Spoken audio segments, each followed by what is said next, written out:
أما بعد فأعوذ بالله من الشيطان الرجيم بسم الله الرحمن الرحيم من عمل صالحا من ذكر أو أنثى وهو مؤمن فلنحيينه حياة طيبة ولنجزينهم أجرهم بأحسن ما كانوا يعملون صدق الله العظيم. وقال رسول الله صلى الله عليه وسلم كل أمتي يدخلون الجنة إلا من أبى قيل ومن يأبى يا رسول الله قال من أطاعني دخل الجنة ومن عصاني فقد أبى أو كما قال عليه الصلاة والسلام. محترم دوستوں بزرگوں، یہ زندگی اللہ تعالیٰ نے ہم سب کو عطا کی ہے اور یہ زندگی دنیا کے اندر ہمیشہ رہنے کے لیے نہیں ہے. اس بات کو ہم جانتے بھی ہیں اور مانتے بھی ہیں. بہت سی چیزیں لوگ جانتے ہیں لیکن مانتے نہیں. لیکن موت برحق ہے اور اس دنیا سے ہم سب کو جانا ہے، اس کو سب مانتے ہیں. اس لیے مانتے ہیں کہ اپنی آنکھوں کے سامنے سارے حوادث دیکھتے ہیں اور ایک دن جس طرح ہم دوسروں کے ساتھ معاملہ دیکھ رہے ہیں وہ معاملہ ہمارے ساتھ بھی ہوگا. جیسے کہ ابھی پڑھا گیا کہ ہارون رشید سے یہ کہا بہلول نے کہ مان لو، تسلیم کر لو کہ تم ساری دنیا کے بادشاہ بن گئے، لیکن کیا موت نہیں آئے گی؟ موت تو بہرحال ایک دن آئے گی. تو اللہ تعالیٰ نے جو ہمیں زندگی دی ہے یہ ایک محدود زندگی ہے، اس کی لمٹ ہے. جب وہ لمٹ پوری ہو جائے گی تو بس زندگی ختم ہو جائے گی. جیسے دنیا میں بہت سی چیزیں بنائی جاتی ہیں تو ان کی ایک لمٹ طے کی جاتی ہے، اس کے بعد وہ چیز ایکسپائر ہو جاتی ہے.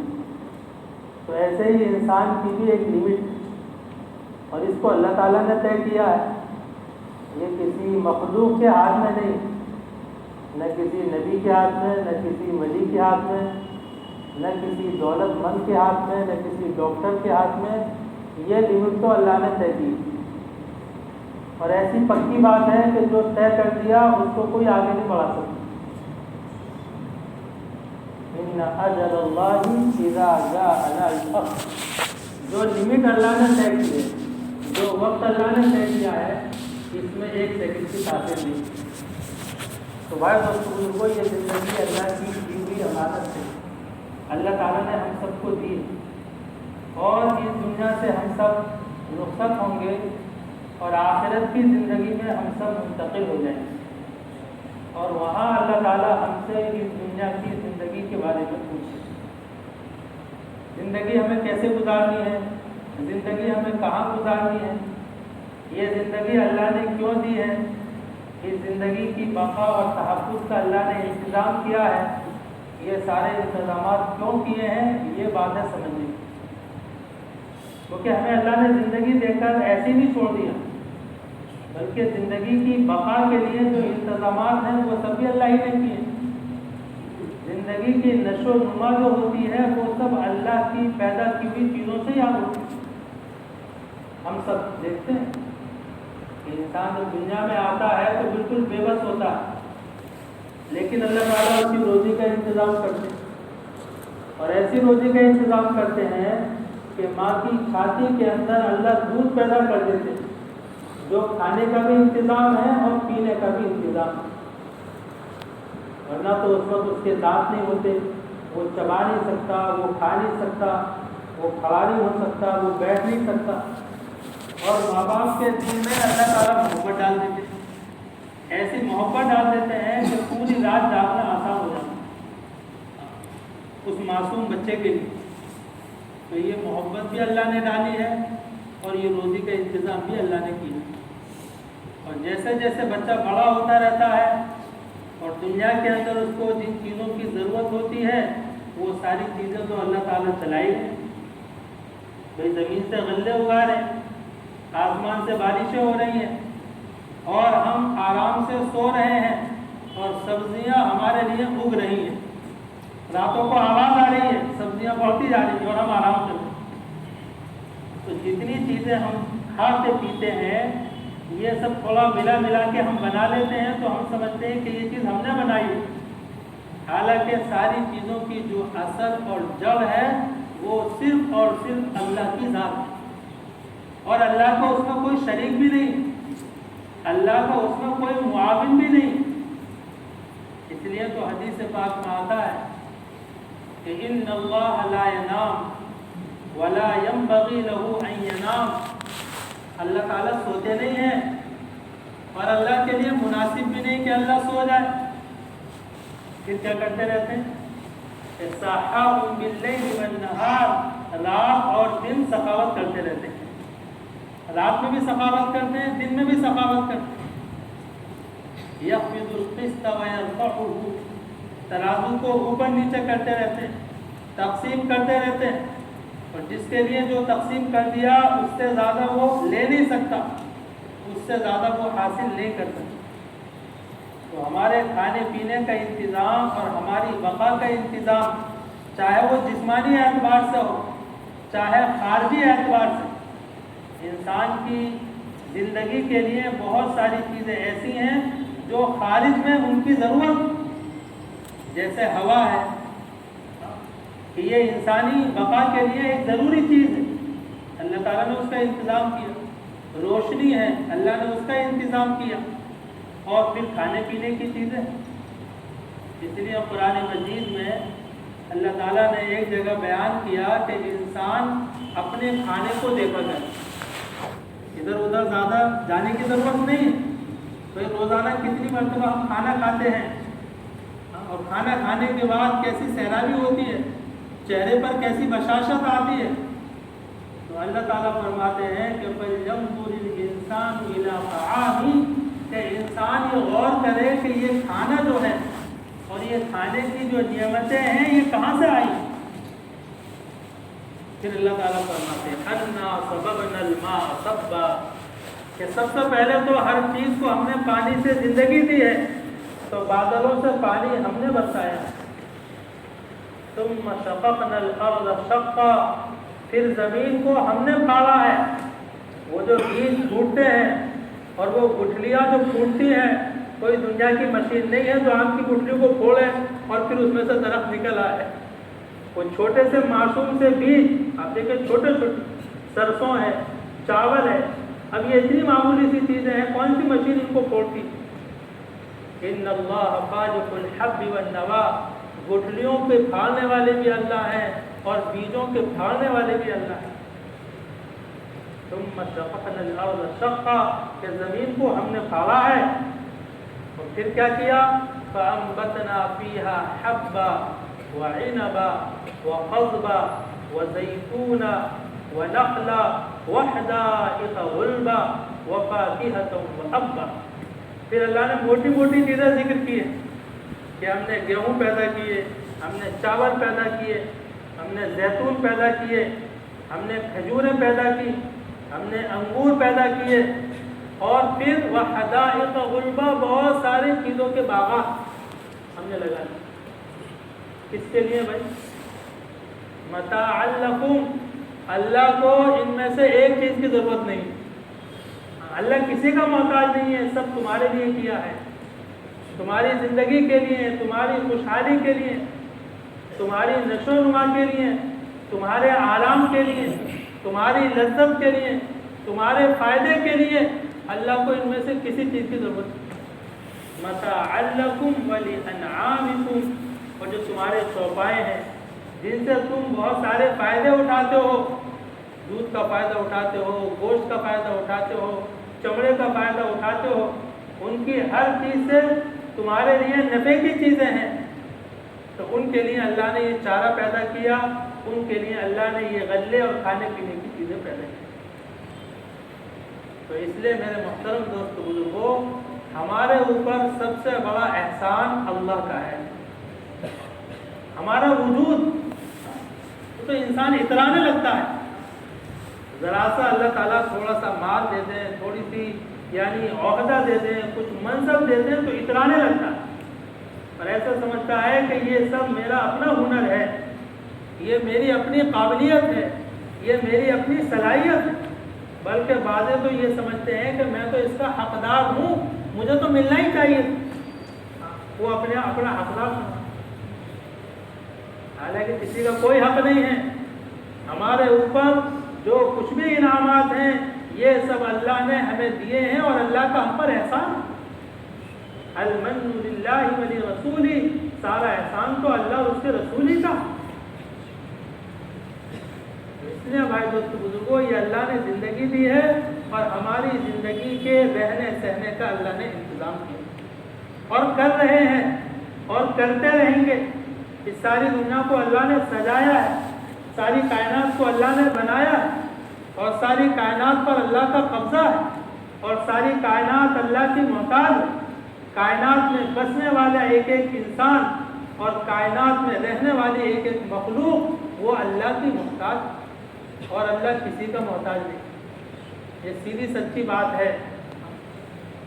اس لیے اللہ کو کوئی چیلنج نہیں کر سکتا ہے، اللہ کی تقسیم پر کوئی اعتراض نہیں کر سکتا اور اللہ سے کوئی مقابلے پر نہیں آ سکتا۔ جو آیا ہے اس نے اپنا انجام دیکھا ہے اور جو آئے گا وہ اپنا انجام دیکھے گا۔ اس لیے قوموں کے جو واقعات اللہ نے بیان کیے وہ ان کا جو انجام بیان کیا وہ ہمیں سمجھانے کے لیے، یہ کوئی من گھڑت قصے نہیں ہیں، یہ کوئی ہوائی فائرنگ نہیں ہے جس میں جھوٹ اور سچ ملایا گیا ہو، بلکہ یہ بالکل سچے واقعات ہیں۔ بلکہ بعض بستیاں تو ابھی تک موجود ہیں جن بستیوں پر اللہ کا عذاب آیا، اس لیے قرآن نے یوں کہا وَإِنَّهُمَا لَبِإِمَامٍ مُبِينٍ، یہ بستیاں لبے سوات واقع ہیں، جب تم گزرو گے تو ان بستیوں پر سے گزرو، کوئی اندر نہیں ہے کہ سرنگ میں جانا پڑے۔ تو ان قوموں پر اللہ کا عذاب آیا جب انہوں نے اللہ کی نافرمانی کی، اللہ سے بغاوت کی، اترانے لگے۔ اللہ نے ان کو ہنر دیا تھا، اللہ نے ان کو طاقت دی تھی، تو وہ اپنے مکانات بنایا کرتے تھے پہاڑوں میں۔ وَكَانُوا يَنْحِتُونَ مِنَ الْجِبَالِ بُيُوتًا فَارِهِينَ، بڑا تکبر کیا کرتے تھے اور اپنے فن پر ان کو بڑا یعنی ایک طرح سے فخر تھا کہ یہ فن اور یہ کاریگری اور یہ ساری طاقت یہ تو ہماری ہے۔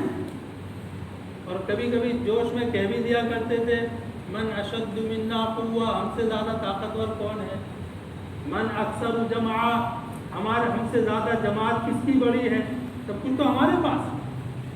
تو اللہ تعالیٰ نے ان ساری طاقتوں کو نیست و نابود کیا اور ان پر اللہ کا عذاب آیا اور دوسرے لوگوں نے اس سے عبرت حاصل کی۔ یہ سارے واقعات ہیں انبیاء علیہ السلام کی دعوت کے، کہ وہ لوگوں کو آتے تھے، ان کی زندگی کا مقصد سمجھاتے تھے کہ انسانوں یہ زندگی اللہ نے دی ہے اور یہ زندگی اللہ نے تمہیں اس دنیا کے لیے نہیں دی، بلکہ یہ زندگی اللہ نے تمہیں آخرت کے لیے دی۔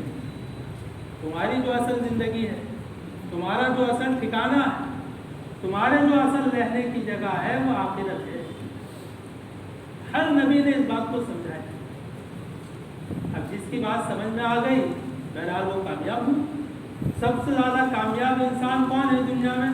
انبیاء علیہ السلام اور پھر ان کے ماننے والے، اور قیامت تک یہی اللہ کا ضابطہ ہے کہ زندگی کی جو قیمت ہے اللہ کے نزدیک، جو زندگی اللہ نے ہمیں دی ہے اس کی قیمت صرف ایمان اور اعمال کی وجہ سے ہے۔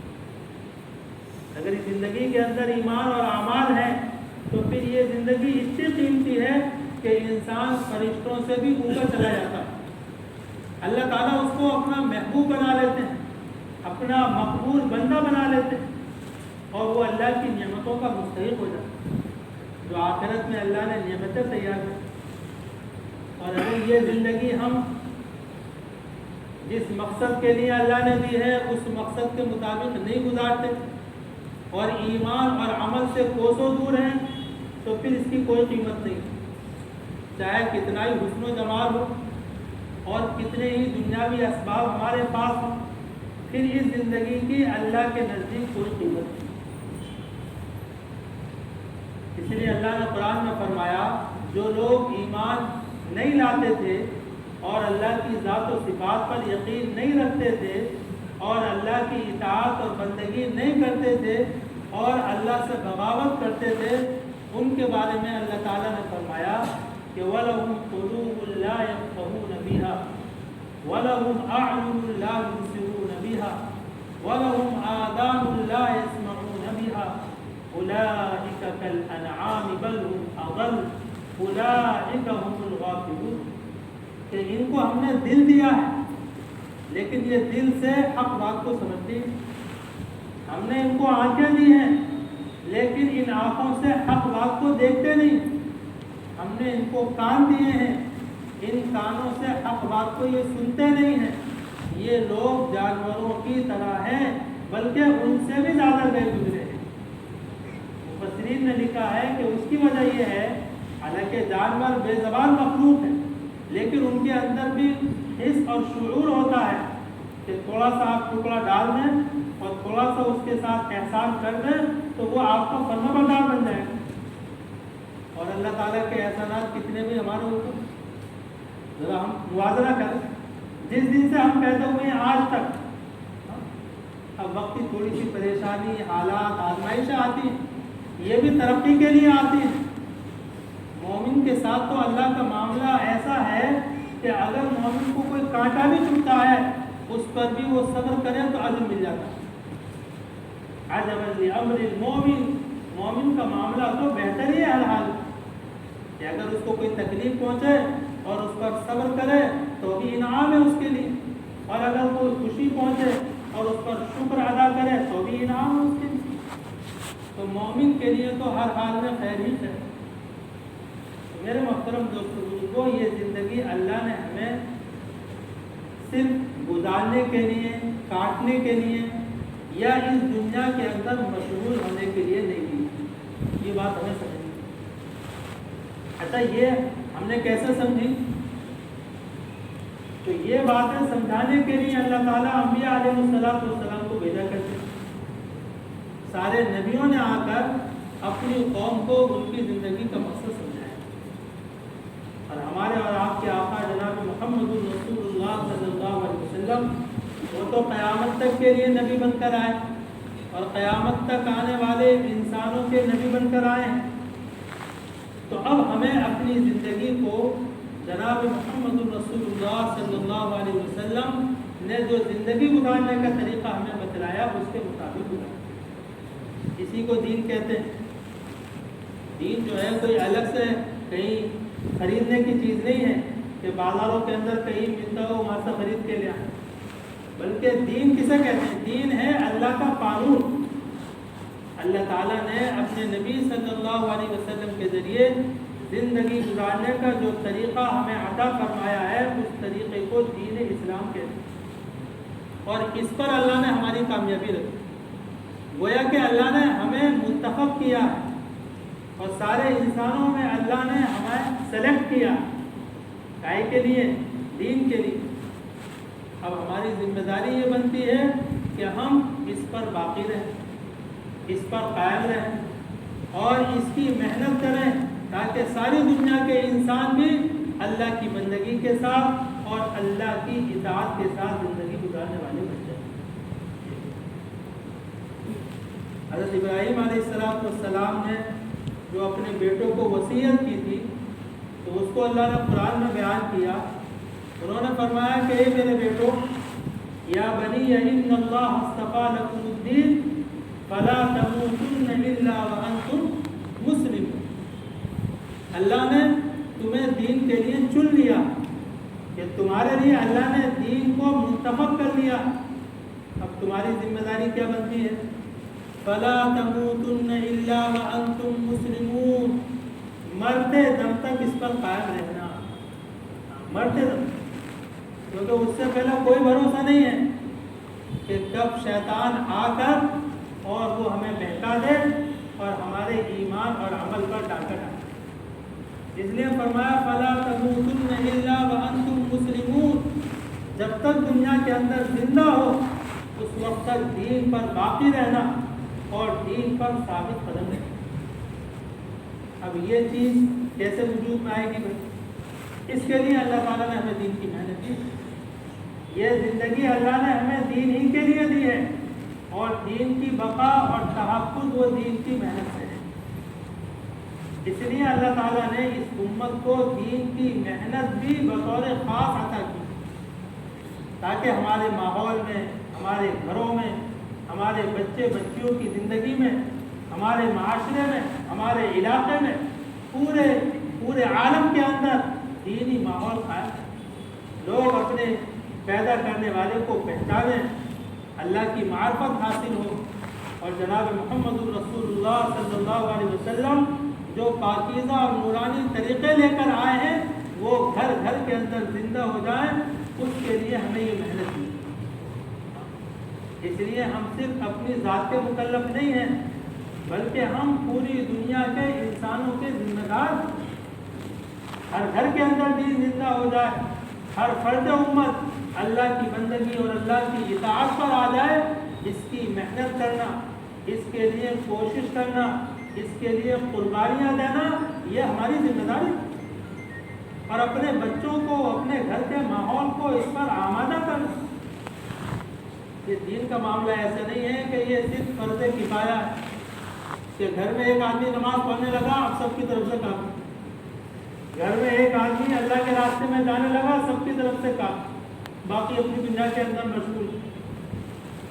بھائی دنیا میں ہم دیکھتے ہیں کہ انسان جس چیز کو پسند کرتا ہے اور جس چیز میں اپنی کامیابی سمجھتا ہے اور جو چیز اس کے نزدیک سب سے زیادہ اہم ہوتی ہے اسی چیز کی ترغیب اپنے بچوں کو بھی دیتا ہے، اپنے گھر والوں کو بھی یہ کہتا ہے کہ دیکھو دین کے بغیر کامیابی نہیں ہے اور یہی ہونا چاہیے.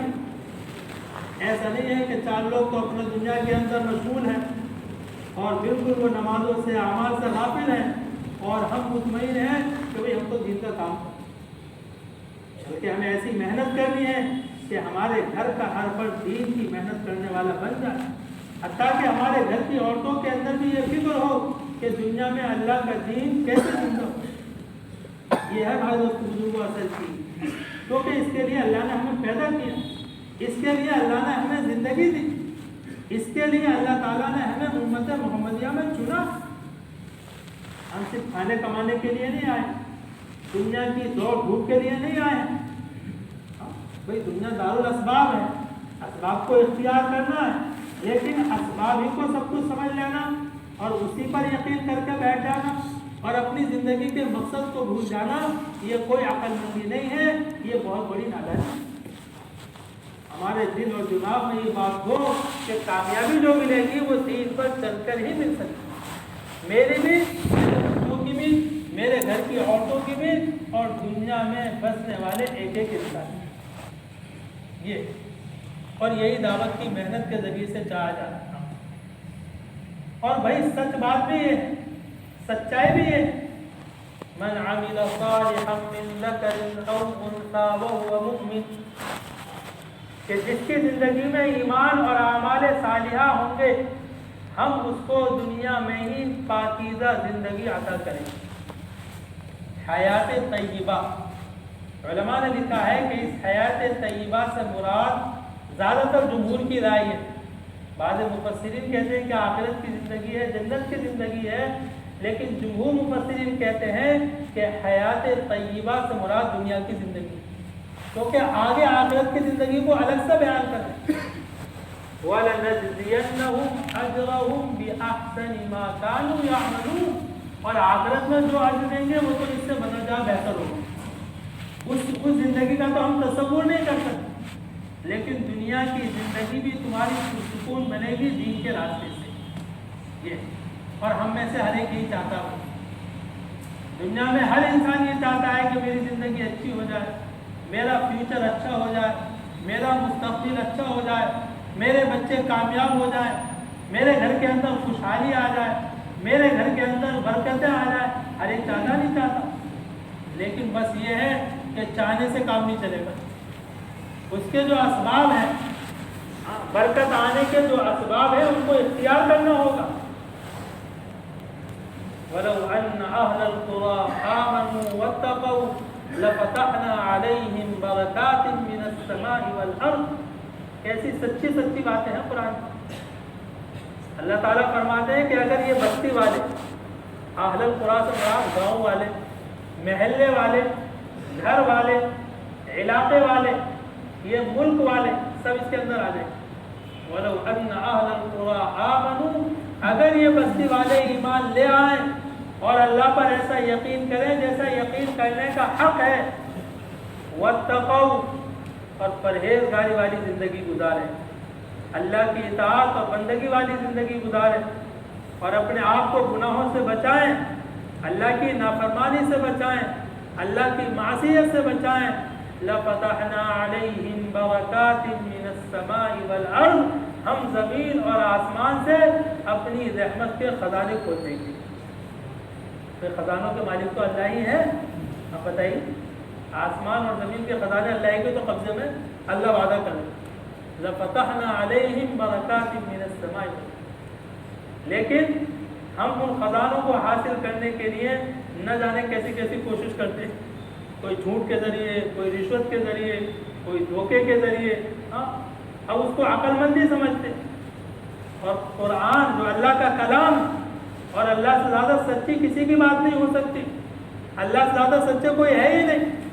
اس اللہ نے یہ وعدہ کیا ہے کہ اگر یہ بستی والے ایمان لے آئیں, واتقوا, اور ایمان والی زندگی گزاریں. یہ مطلب ہے اتقوا. تو ہمارا وعدہ ہے کہ ہم زمین اور آسمان سے رحمت کے, برکت کے خزانے کو. اب خزانوں کا مطلب یہ نہیں ہے کہ گھر بیٹھے بیٹھے آسمان سے کچھ ٹپکنے لگے گا, ایسا بھی نہیں. اللہ نے دنیا کو دور اسباب بنایا, لیکن اس اسباب میں اللہ آسانی پیدا کر دیں گے. بہت ساری رکاوٹیں اللہ دور کر دیں گے, زندگی اللہ سکون سے بھر دیں گے. یہ ہے اللہ کا وعدہ. اور حیات طیبہ اسی کو کہا جاتا ہے. حیات طیبہ کا یہ مطلب نہیں ہے کہ بیماری نہ ہو, تنگی نہ ہو, فقر و فاقہ نہ ہو, یہ مطلب نہیں ہے.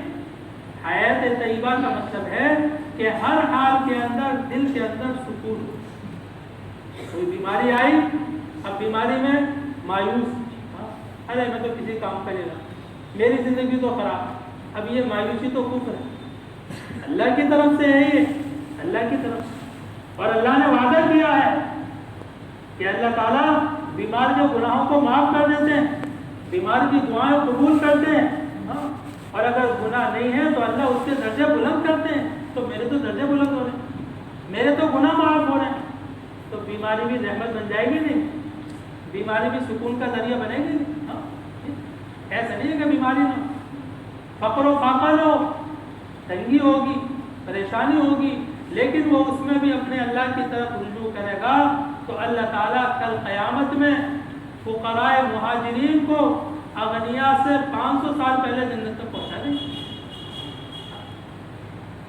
اگر اللہ نے کچھ کمزوری دنیا میں ہمیں دی ہے اور کچھ تنگی دی ہے تو ایسا نہیں, اس پر بھی اللہ کی طرف سے بڑے انعام.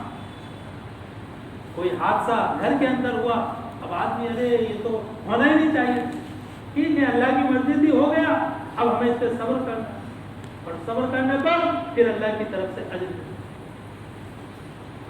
گھر میں کسی کے چھوٹے بچے کا, معصوم بچے کا انتقال ہو, 2 سال 3 سال 4 سال, بیٹا ہو یا بیٹی, اب کتنی چیزیں کہ انسان کے اندر غم اور فکر پیدا ہوتی ہے کہ بڑی امیدیں سے تو ایک بچہ ہوا تھا, وہ بھی اللہ نے لے لیا.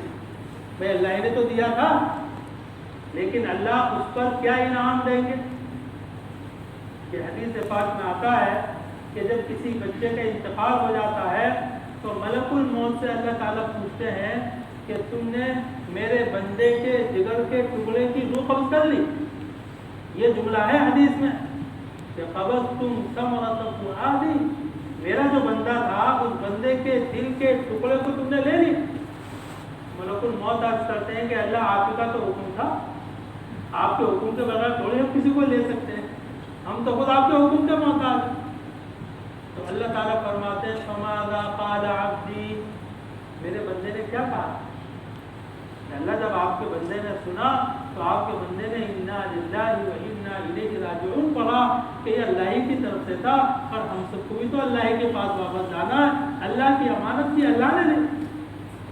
اور آپ کے بندے نے ثواب کی امید کی کہ میرا اللہ مجھے ضائع نہیں کرے گا اس پر ثواب. یہ تو اللہ تعالیٰ فرماتے ہیں کہ اچھا میرے بندے نے ایسا کیا ہے تو تم بُنُوا لَهُ بَيْتًا فِي الْجَنَّةِ، اس کے لیے جنت میں ایک گھر بناؤ. وَسَمُّوهُ بَيْتَ الْحَمْدِ، اور اس گھر پر کا نام رکھ دو کہ یہ بیت الحمد ہے، یہ تعلیم کا گھر. وہ گھر ایسا ہوگا کہ اس گھر سے تو کبھی اس کو تو پناہ ہے ہی. تو ہماری اگر کوئی دنیا میں حالات آ رہے ہیں تو اس پر بھی اللہ کی طرف سے ہے. اللہ سے زیادہ ہمیں نوازنے والا، ہم سے محبت کرنے والا، ہمیں عطا کرنے والا، ہمیں معاف کرنے والا اور ہمارے لیے خزانوں کو عطا کرنے والا کوئی بھی اللہ سے زیادہ. اس لیے بھائی بزرگوں، ہمیں اپنی زندگی کو جس کام کے لیے اللہ نے ہمیں بھیجا ہے اس کام پر لگانا. باقی ہماری ضرورتیں اور یہ اللہ کی تقسیم، مالداری، غریبی، کالا ہونا، گورا ہونا، صحت، بیماری، ہاں یہ سب اللہ کی تقسیم ہے. نحن قسمنا بینہم معیشتہم فی الحیاۃ الدنیا ورفعنا بعضهم فوق بعض درجات لیتخذ بعضهم بعضا سخریا.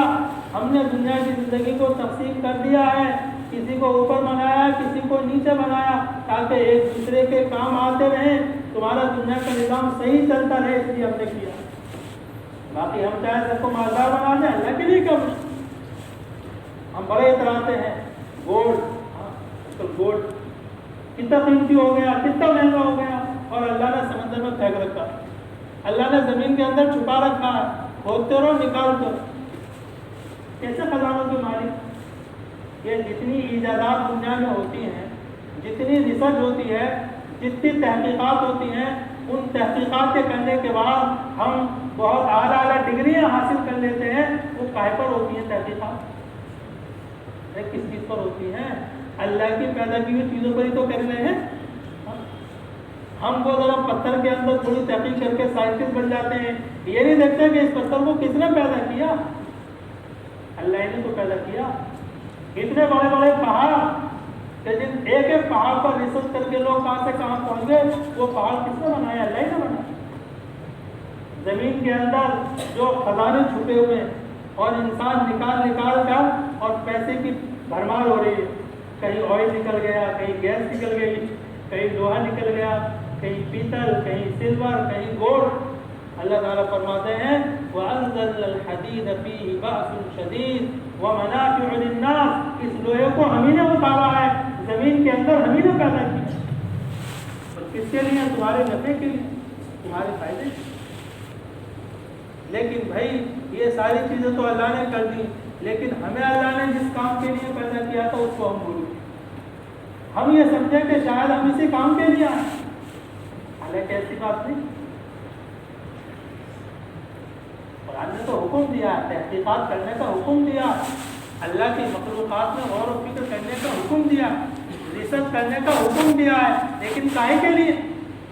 تاکہ تحقیق کرنے کے بعد تمہارے دل میں یہ بات بیٹھ جائے کہ اصل جو ذات ہے وہ تو اللہ ہی، اور اللہ کی ذات برحق ہے. اس لیے اللہ نے کہا تحقیق کرو. قُلْ سِیرُوا فِی الْأَرْضِ، اے نبی آپ لوگوں سے کہہ دیے چلو زمین میں گھومو پھرو. فَانظُرُوا کَیْفَ بَدَأَ الْخَلْقَ ثُمَّ اللَّهُ يُنشِئُ النَّشْأَةَ الْآخِرَةَ. پھر دیکھو اللہ نے اس خلقت کو، اس مخلوق کو، اس کائنات کو کیسے بنایا، ابتدائی تخلیق کیسے ہوئی تھی. غور کرو، تحقیق کرو. اور دوبارہ سے اللہ کو پھر اس کو ختم کر کے دوبارہ سے انسانوں کو پیدا کرنا کوئی مشکل کام نہیں. سَنُرِيهِمْ آيَاتِنَا فِي الْآفَاقِ وَفِي أَنفُسِهِمْ حَتَّى يَتَبَيَّنَ لَهُمْ أَنَّهُ الْحَقُّ.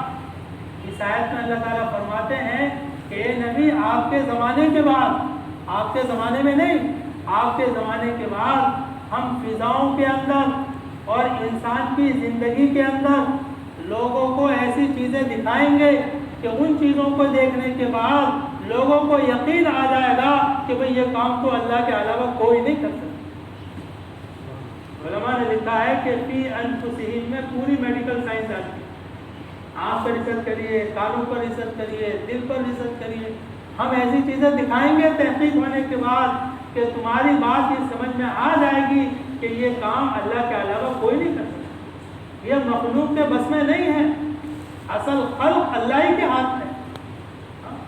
خلق کا اختیار اللہ نے کسی کو نہیں دیا، نہ اللہ کا کوئی شریک ہے کہ اللہ کے ساتھ وہ بھی خلق کے اندر شریک ہے. اس ساری کائنات کو اللہ نے ہمارے لیے بنایا، لیکن ہمیں جو کام دیا ہے ہم اس کام کو کریں. اللہ کا دین ساری دنیا میں زندہ ہو جائے، اللہ کے بندے اللہ کے حکموں پر آ جائیں اور گھر گھر کے اندر جناب محمد الرسول اللہ صلی اللہ علیہ وسلم کے طریقے زندہ ہو جائیں. اس کے لیے ہمیں محنت کرنی اور یہ ہماری زندگی قیمتی بنے گی. جو جان، جو مال، جو وقت، جو ہماری عزت، جو ہمارے منصب، جو بھی چیزیں اللہ کے دین کی حیات پر لگ جائیں گی، یہ ہماری زندگی قیمتی بنتی چلی جائے گی. جیسا کہ صحابہ، ایسا نہیں کہ صحابہ بالکل ایسے متوکل تھے کہ وہ نہ تجارت کرتے تھے، نہ ملازمت کرتے تھے، نہ دنیا کے کام کاج کیا کرتے تھے، بس آسمان سے ہی ٹپکتا تھا. ایسا نہیں. ہاں، وہ دنیا کے کاموں میں بہت آگے تھے. بڑے بڑے باغات تھے، بڑی بڑی کھیتیاں تھیں اور بے شمار جانور ان کے گھروں میں پلا کرتے تھے. وہ سارے کام کیا کرتے تھے، لیکن ان سب کاموں کے ساتھ اپنی زندگی کا جو اصل مقصد تھا اس کو سب سے مقدم رکھا کرتے. کوئی اللہ کے دین کا تقاضا آ گیا تو اب سب چیزیں پیچھے ہیں. وہ جانتے تھے کہ دنیا کی کیا قیمت ہے اور آخرت کی کیا قیمت ہے. کہ پتے پتے باغات کو چھوڑ کر چلے جانا یہ کوئی معمولی بات نہیں، لیکن یقین تھا کہ اصل تو اللہ کے حکم کو پورا کرنا، اور اللہ ہمیں ضائع نہیں کرے گا. اللہ ہمیں ضائع، کیونکہ یہ جو نعمتیں دی ہیں اللہ ہی نے تو دی ہیں. یہ جو سہولتیں بھائی ہمارے پاس ہیں، بہت سارے لوگوں کی نوکریاں ہوتی ہیں، یہ اللہ نے ہمارے لیے آسانی کر رکھی. اب ہم اس آسانی کو اس دنیا ہی پر لگائیں تو کتنی بڑی نادانی ہے. یعنی یہ اللہ نے آسانی کی، اب ہم اس آسانی کو دنیا ہی پر لگا دیں. اچھے اچھے کھانے، اچھے اچھے پہناوے اور اچھی اچھی چیزوں میں مگن. ارے ہاذا من فضل ربی، یہ تو میرے رب کا فضل ہے. لیکن یہ فضل کیوں ہے؟ لیبلونی اشکر ام اکفر، یہ امتحان ہے اللہ کا جو فضل ہے. یہ جو بڑی بڑی عمارتیں بنا کر اور گھروں کے دروازوں پر لکھ دیتے ہیں ھذا من فضل ربی، یہ تو میرے رب کا فضل ہے. اس کے آگے آیت نہیں لکھتے، اس کے آگے کی آیت یہ ہے لیبلونی اشکر ام اکفر، اللہ مجھے آزمانا چاہتے ہیں کہ میں ان نعمتوں کو کہاں استعمال کرتا ہوں.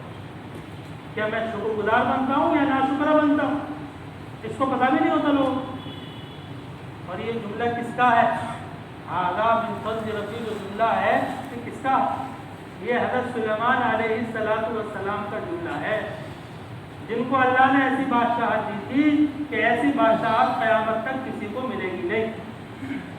لوگ اتراتے ہیں نا، چھوٹے چھوٹے ملکوں پر قبضہ کر کے اور جہازوں میں اڑ کر اتراتے ہیں اور ہر وقت ان کو جان کا خطرہ رہتا ہے.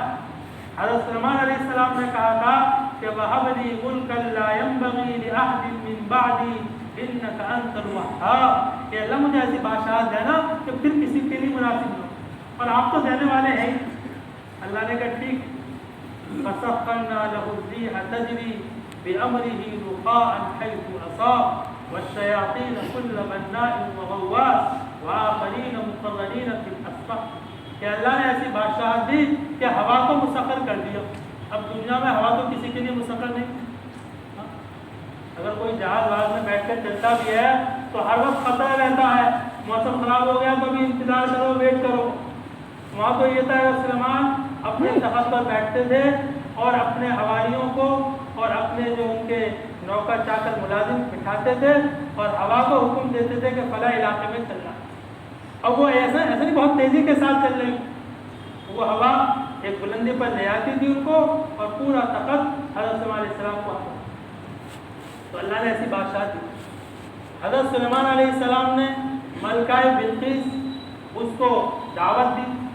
ہدہد کے ذریعے سے پتہ چلا کہ بھائی وہ تو اللہ کی نافرمانی کرتی، اللہ نے اس کو اتنی نعمتیں دے رکھی ہیں اور وہ پھر بھی اللہ کے علاوہ کو سجدہ کر رہی. تو یہ بات ہدہد کو بھی پسند نہیں آئی. یعنی اللہ کے یعنی انسانوں کے علاوہ جتنی مخلوق ہیں سب اپنے پیدا کرنے والوں کو پہچانتی ہے.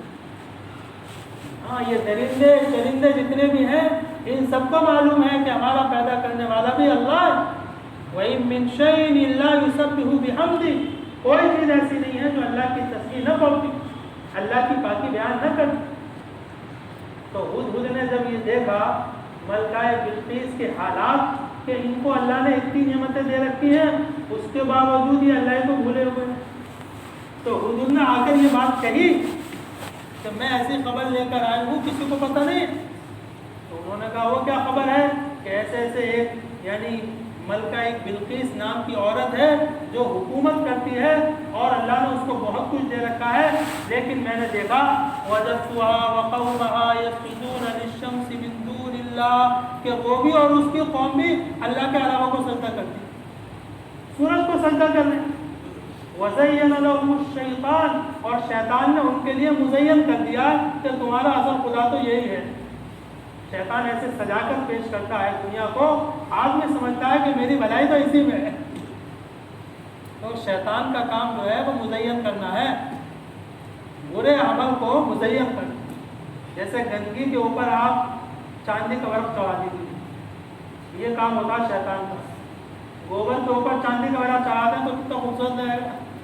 تو یہ وَزَيَّنَ لَهُمُ الشَّيْطَانُ کہ دنیا کی چیزوں کو اور دنیا کی جو بھی یعنی حیثیت ہے اس کو شیطان ایسے پیش کرتا ہے کہ یہی تو سب کچھ ہے، اسی میں تو سارا مزہ ہے. وَزَيَّنَ لَهُمُ الشَّيْطَانُ شیطان نے ان کے لیے مزین کر دیا کہ سورج کو پوجو، یہ سب تمہیں اسی کی برکت سے مل رہا. یہ کون کہہ رہا ہے؟ یہ ہدہد کہہ رہی، کیونکہ ہدہد کو پتا ہے کہ اللہ کے علاوہ کوئی نہیں ہے ہمارا پیدا کرنے والا، ہمیں روزی دینے والا. بہرحال لمبا قصہ ہے. حضرت سلیمان علیہ السلام نے کہا کہ اچھا ایسا ہو رہا ہے، تو اس کو دعوت دی اور دعوت خط لکھا اور وہ خط بھی ہدہد لے کر گئی. وہ خط اس کے پاس پہنچا اور پھر اس نے اپنے بہت سے نوکر چاکر کو بھیجا اور بعد میں وہ خود آئی. بلکہ اس کا جو عرش تھا اس کی بڑی شہرت تھی. جس تخت پر وہ بیٹھا کرتی تھی وہ سونے چاندی جواہرات سے جڑا ہوا تھا اور وہ سب سے زیادہ قیمتی تخت تھا اور اس کو اپنے تخت پر بہت زیادہ فخر بھی تھا. کیونکہ کرسی کا آدمی کو احساس ہوتا ہی نہیں، میری کرسی. اگر کوئی دوسرا تھوڑی دیر کے لیے بیٹھ بھی جائے تو آدمی کو فیل ہو جاتا ہے کہ میرے چیمبر میں میری کرسی پر کیسے بیٹھ جائے، کیونکہ میری کرسی. اس کا بہرحال ایک احساس ہوتا. تو وہ اس کو اپنے عرش پر اپنے تخت پر ناز بہت تھا. حضرت سلیمان علیہ السلام کو اللہ نے ایسی بادشاہت دی تھی کہ وہ بادشاہت کسی کو ملی نہیں. تو حضرت سلیمان علیہ السلام نے اپنے درباریوں سے کہا کہ بھائی اس کو وہ آ رہی ہے، اس کے بارے میں سنا ہے کہ وہ آ رہی ہے اور اس کا ارادہ بن گیا ہے مسلمان ہونے کا اور اللہ پر ایمان لانے کا، لیکن میں چاہتا ہوں کہ اس کو جو اپنے عرش پر فخر ہے اپنے تخت پر، وہ تخت اس کے آنے سے پہلے میرے پاس آ جائے. یہ حضرت سلیمان علیہ السلام نے کہا کہ وہ میرے پاس آ جائے تاکہ اس کو اپنی کمزوری کا احساس ہو جائے اور اللہ کی بڑائی کا احساس ہو. تو انہوں نے کہا کہ اچھا. تو اپنے لوگوں سے کہا کہ بتاؤ بھائی اس تخت کو کون لے کر آئے گا وہاں سے. تو جنات تو ان کے قابو میں تھے. تو قال عفریت من الجن انا آتیک به قبل ان تقوم من مقامک. تو عفریت جو سب سے طاقتور جنات تھا اس نے کہا کہ بس آپ حکم کریں، آپ اپنی جگہ سے کھڑے بھی نہیں ہو پائیں گے، میں آپ کے سامنے لے آؤں. انا آتیک به قبل ان تقوم من مقامک، سیکنڈ بھر میں آپ اپنی جگہ سے کھڑے ہوئے میں لے آؤں. حضرت سلمان نے کہا کہ ابھی ٹائم لگ جائے گا اس میں. تو ایک دوسرا شخص قال الذی عنده علم من الکتاب، جس کو اللہ نے کتاب کا علم دیا تھا. اس لیے علم کی جو طاقت ہوتی ہے وہ جنات کی طاقت سے بھی زیادہ ہوتی ہے. جس کو اللہ نے کتاب کا علم دیا تھا اس نے یوں کہا کہ انا آتیک به قبل ان یرتد الیک طرفک، آپ پلک بھی نہیں جھپکیں گے اس سے پہلے لے آؤں، آپ کی آنکھ بند نہیں ہوگی میں لے آؤں. تو بعض مفسرین نے تو کہا ہے کہ یہ شخص آصف ابن برقیہ اس کا نام تھا جس کو اللہ نے کتاب کا علم دیا. لیکن بعض مفسرین کی رائے یہ ہے کہ اس سے مراد خود حضرت سلیمان علیہ السلام ہے، کیونکہ کتاب کا علم تو سب سے زیادہ ان کو تھا، نبی تھے. تو نبی کی طاقت سب سے زیادہ ہوتی. تو جیسے ہی پلک جھپکی ہے اور فوراً وہ تخت ملکہ بلقیس کا حضرت علیہ السلام کے سامنے آ گیا. اب سامنے آنے پر جیسے ہم کوئی چمتکار ہو جائے تو آدمی کہتا ہے دیکھو میرا کمال دنیا کے اندر یہ اچھا وہ اشارتاً کنایتاً بار بار یہ کہنا چاہے گا میری طرف. ہاں بس اللہ نے کرا دیا وہ اصل میں نے ایسا کیا. لیکن حضرت صلی اللہ علیہ السلام نبی ہیں, وہ اللہ کی طاقت کو جانتے ہیں اور اپنی کمزوری کو بھی جانتے ہیں اللہ کے سامنے. تو فوراً حضرت سلمان نے کہا یہ میرا کوئی کمال نہیں ہے, ھذا من فضل ربی, یہ تو میرے رب کا فضل ہے, یہ تو میرے رب کی مہربانی ہے. اور یہ بھی اللہ نے جو مجھے فضل دیا ہے کائے کے لیے لیبلونی اشکر ام اکفر, اللہ مجھے آزمانا چاہتے ہیں کہ میں شکر گزار بندہ بنتا ہوں یا نہ. ومن شکر فإنما يشكر لنفسه, جو شکر کرے گا وہ اپنے لیے کرے گا. ومن کفر فإن ربي غني کریم, اور اگر کوئی ناشکری کرے گا تو میرا رب تو بے نیاز ہے, اس کو کسی کے شکر کی ضرورت نہیں. اللہ کو کس کی ضرورت ہے, سب چیز اللہ کی موت. تو حضرت صلی اللہ علیہ السلام نے اس وقت یہ جملہ کہا. ہم یہ جملہ کہہ کر مطمئن ہو جاتے ہیں کہ میرے رب کا فضل ہے, اللہ نے نوکری دے دی, اللہ نے مکان دے دیا, ہاں اللہ نے خوب اچھی زندگی دے دی. ارے بھائی یہ زندگی اس لیے دی ہے, ہم اللہ آزمانا چاہتے ہیں کہ اس زندگی کو کہاں لگاتے. یہ دھوکہ ہو جاتا. انسان سمجھتا ہے کہ اب زندگی مل گئی تو اب تو اپنا بھائی میرے پاس ٹائمنگ بنا ہوگا, میرے پاس ٹائم نہیں ہے. ٹھیک ہے جماعت کا کام اچھا ہے, بہت اچھا ہے, لیکن میں آئی ایم بزی, میں بہت بزی ہوں. ٹھیک ہے بھائی آپ بزی, لیکن ہم سوچیں کہ یہ زندگی کس نے دی ہے, یہ گھر مکان کس نے دیا ہے, یہ نعمتیں کس نے دی ہیں. واقعی یہ سب اللہ نے دی ہیں. اور کیوں اللہ ہمیں آزمانا چاہتا ہے. ہمارا تو اس سے اونچا کام ہے, ہمیں تو اللہ نے بڑے کام کے لیے پیدا کیا ہے. ہمارے جذبات اور ہماری نیت اور ہمارے ارادے اور ہمارے حوصلے تو یہ ہوں کہ میری یہ زندگی اللہ کے دین پر لگ جائے. ان صلاتی و نسکی و محیای و مماتی للہ, میرا جینا, میرا مرنا, میری عبادت سب کچھ اللہ ہی کے لیے. کیونکہ میرے اوپر سارے احسان کس کے ہیں بھائی, اللہ کے ہیں. بس یہ بات سمجھنے کی ہے بھائی. حضرات صحابہ جو ہمارے لیے آئیڈیل اور نمونہ ہیں, ہم ان کی زندگی پڑھیں اور ان کی زندگی کو اپنی زندگی سے ملائیں. وہ سب سے کامیاب ترین انسان تھے. انہوں نے یہ بات سمجھ لی تھی کہ ہماری زندگی کا مقصد اللہ کے دین کو دنیا میں پھیلانا. کوئی چیز رکاوٹ نہیں بنی, نہ بچے, نہ گھر, نہ علاقہ, نہ وطن, کوئی چیز رکاوٹ نہیں بنی. اللہ کا دین دنیا میں زندہ ہو جائے, میری زندگی کا تو یہ مقصد. میں اپنے بچوں کے ساتھ, میں اپنی فیملی کے ساتھ ہمیشہ جنت میں رہوں. ان کے گھر کے بچوں کے بھی یہی جذبات, ان کی عورتوں کے بھی یہی جذبات کہ ہمارے اصل زندگی وہ تو جنت کی. بہت کے باہر سے جنت کی خوشبو آ رہی ہے, آگے بڑھتے چلے جا رہے ہیں. کیسے کیسے واقعات, یہ کوئی مذاق تھوڑے ہی نا. اب ان کو آ رہے وہ تو پچھلے زمانے کے لوگ تھے بھائی, وہی ہمارے لیے آئیڈیل ہے, وہی نمونہ ہے. ہمیں اپنی زندگی کے مقصد کو پہچاننا ہے. اللہ نے جو ہمیں نعمتیں دی ہیں, احسن کما احسن اللہ الیک, تم بھی اللہ پر احسان کرو جیسا اللہ نے تم پر احسان کیا. اور اللہ پر احسان کیا, اللہ کچھ پیسہ نہیں مانگتے, اللہ ہم سے کھانا نہیں مانگتے.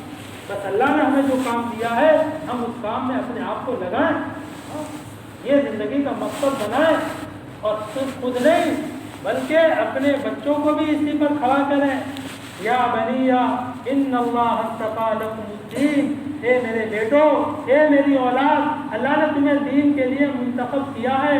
تم مرتے دم تک اس پر قائم رہنا, اس پر چلنا. اس لیے تو کہتے ہیں کہ اپنے گھر کا ماحول دینی بنا. بھائی محنت تو کر سکتے ہیں, کوشش تو کر سکتے ہیں, دنیا اگر ان کو مل گئی تو اس پر مطمئن ہو جانا یہ بھائی کوئی عقل مندی کی بات نہیں. عقل مندی کی بات یہ ہے کہ ہمارے بچے, ہماری بچیاں, ہمارے گھر کی عورتیں سب دیندار بن جائیں, سب کی زندگیوں میں اللہ کے احکامات آ جائیں, سب کی زندگیوں میں نبی کے طریقے آ جائیں, ہمارے معاشرے سے رسم و رواج ختم ہو جائیں, ہمارے معاشرے میں سنت و شریعت کا ماحول زندہ ہو. پھر ہم دیکھیں سکون کیسا ہو. لوگ شکایت کرتے بے سکونی کی, بے چینی کی, پریشانی کی, ٹینشن کی. اور سب کا حل کیا ہے؟ سب کا علاج کیا ہے؟ یہ سارے حالات بے دینی کی وجہ سے اور یہ ساری مصیبتیں دینداری کی وجہ سے ختم ہو جائیں گی۔ ہم اپنے گھر کے اندر ہی دیکھیں، ہم اپنی خود ذات کے اندر دیکھیں، نمازوں کا اہتمام کرنے سے، تہجد کی نماز پڑھنے سے، اللہ کے سامنے آنسو بہانے سے، اللہ کا ذکر کرنے سے کتنا مزہ آتا ہے، کتنی لذت ملتی ہے۔ وہ لذت ہمیں اچھے اچھے کھانوں میں نہیں مل سکتی، بس شرط یہ ہے کہ ہمارے دل کے اندر ایمان، ذاق طعم الایمان من رضی باللہ ربا وبالاسلام دینا وبمحمد صلی اللہ علیہ وسلم رسولا و نبیا۔ ایمان کا ذائقہ چکھ لیا، ایمان کا مزہ حاصل ہو گیا اس کو، جو اس بات پر خوش ہو گیا کہ میرا رب تو اللہ ہے اور میرا دین تو اسلام ہے اور میرے نبی جناب محمد رسول اللہ صلی اللہ علیہ وسلم، میرے اوپر سب سے پہلا حق اللہ اور اس کے رسول۔ اس لیے بھائی ہماری زندگی اس سے قیمتی بنے گی، چاہے ہم کمزور ہوں پیسے سے، جسم سے، لیکن ہماری زندگی میں اگر یہ دین کی محنت ہے، ایمان اور اعمال ہیں، اللہ کی نسبت ہم قربانیاں دے رہے ہیں، تو ہماری یہ زندگی اللہ کے نزدیک سب سے زیادہ قیمتی ہوگی۔ حضرات صحابہ رضی اللہ عنہ کہیں تو کچھ لگ جاتا تھا، ایک صحابی کی انگلی شہید ہو گئی، اللہ کے راستے میں انگلی شہید ہو گئی، حالانکہ مرنا بھی ہے آدمی کو اور آدمی کے ساتھ زخم، پریشانیاں، تکلیفیں، اور وہ انگلی جو شہید ہوئی تھی وہ اللہ کے راستے میں شہید ہوئی، تو بار بار اس انگلی کو دیکھ کر مسکرا رہے ہیں اور یوں کہہ رہے ہیں هل انت الا اصبع دمیتی وفی سبیل اللہ ما لقیتی۔ تو صرف انگلی تو ہے اور تجھے کتنا بڑا مرتبہ حاصل ہو گیا کہ تو اللہ کے راستے میں شہید ہو گئی۔ لوگ کہاں کہاں انگلیاں کٹا لیں، کہاں کہاں ہاتھ پیر مار دیں اور اس پر فخر کر لیں، ذرا سی دنیا آ جائے، اور تمہیں کیا نسبت حاصل ہو گئی کہ تمہاری انگلی کہاں کٹ رہی ہے؟ اللہ کے راستے میں۔ یہ ہے خوش ہونے کی چیز، اللہ کے راستے میں ہمارا جان لگ جائے ہمیں خوشی ہو، اللہ کے راستے میں ہمارے بچے چلے جائیں ہمیں خوشی ہو، اللہ کی نسبت پر ہمارا مال لگ جائے ہمیں خوشی ہو، کیونکہ یہ چیز باقی رہنے والی ہے بھائی، سیدھی سچی یہ باقی رہنے والی، ورنہ جو چیزیں اکٹھی کر رکھی ہیں بہرحال جب ہم جائیں گے دنیا سے تو یہ ساری کی ساری چیزیں حسرت کے ساتھ ہم دیکھتے رہیں گے، اس لیے آخر میں آنکھیں بند ہوتی ہیں حسرت کے ساتھ کہ آج یہ سب چھوٹ رہا ہے، اور پھر قبر کے گڑھے کے اندر، اور وہاں قبر کے اندر کوئی دنیا کی چیز کام نہیں ہے، وہاں جو بھی مونس ہے، غمخوار ہے، دل پھیلانے والی چیزیں ہیں، وہ صرف انسان کے وہ اعمال ہیں جو اس نے دنیا میں کی۔ اس لیے بھائی یہ زندگی ہماری بہت قیمتی ہے، اس کے بارے میں ہمیں خوب سوچنا ہے، اس کو ضائع نہیں کرنا، ایک ایک لمحہ اس کا قیمتی، اس کے مقصد کو پہچاننا، اس کو قیمتی بنانا، اللہ کی نسبت پر اس کو لگانا، اللہ کی نسبت پر قربانیاں دیں۔ اس لیے اللہ تعالیٰ نے قرآن میں فرمایا اَرَضِيتُمْ بِالْحَيَاةِ الدُّنْيَا اَرَضِيتُمْ بِالْحَيَاةِ الدُّنْيَا مِنَ الْآخِرَةِ، کیا تم لوگ دنیا کی زندگی پر راضی ہو کر بیٹھ گئے آخرت کے مقابلے میں؟ یہاں کی زیب و زینت، یہاں کا آرام، یہاں کا تعیش اور یہاں کی جو چیزیں اس پر خوش ہو آخرت کے مقابلے میں؟ فَمَا مَتَاعُ الْحَيَاةِ الدُّنْيَا فِي الْآخِرَةِ إِلَّا قَلِيلٌ، دنیا کی زندگی آخرت کے مقابلے میں کچھ بھی نہیں ہے، سب بھول جائیں گے۔ حدیث پاک میں آتا ہے کہ دنیا میں جو انسان نعمتوں میں رہا کوئی پریشانی اس کو کبھی نہیں آئی، اللہ تعالیٰ فرمائیں گے کل قیامت کے دن فرشتوں سے کہ ذرا اس آدمی کو ایک جہنم کی جھلک دکھا دو، ایک جہنم کی جھلک، کیونکہ دنیا میں اس نے کوئی پریشانی دیکھی نہیں تھی اور اپنی زندگی کو نافرمانی میں گزارا تھا، اس آدمی کو ایک ذرا جہنم کی جھلک دکھانے کے بعد اللہ تعالیٰ پوچھیں گے هل رأيت نعیما قط، تم نے کوئی اچھائی دیکھی تھی، کوئی نعمت تم نے دیکھی دنیا میں؟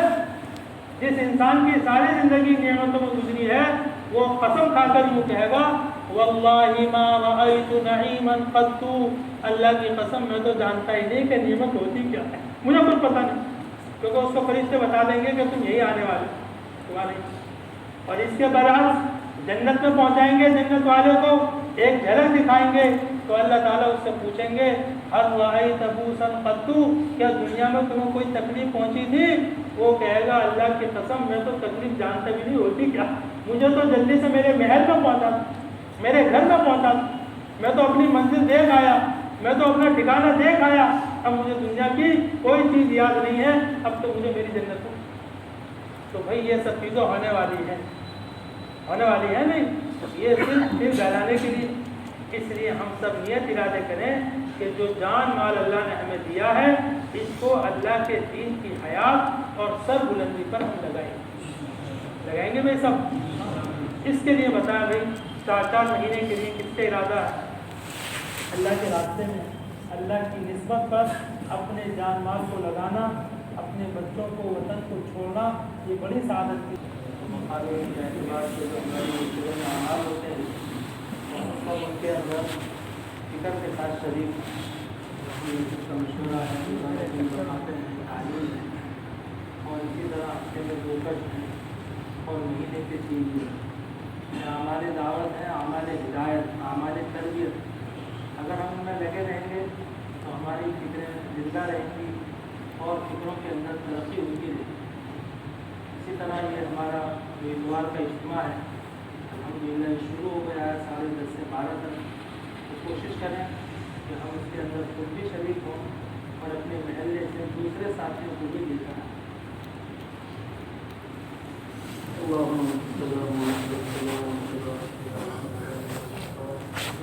ربنا ويا سيدنا ويا مولانا ويا غاية رحمتنا ظلمنا أنفسنا وإن لم تغفر لنا وترحمنا لنكونن من الخاسرين ربنا آتنا في الدنيا حسنة وفي الآخرة حسنة وقنا عذاب النار اللهم إن قلوبنا ونواصينا وجوارحنا بيدك لم تولنا منها شيئا فإذا فعلت ذلك بنا فكن أنت ولينا واهدنا إلى سواء السبيل اللهم اهدنا إلى سواء السبيل اللهم اجعلنا دعاة إليك وإلى رسولك وثبتنا على ملة رسولك اللهم اجعلنا هادين مهتدين غير ضالين ولا مضلين سلما لأوليائك وحولا لأعدائك ربنا تقبل منا إنك أنت السميع العليم وتب علينا إنك أنت التواب الرحيم صلى الله تعالى على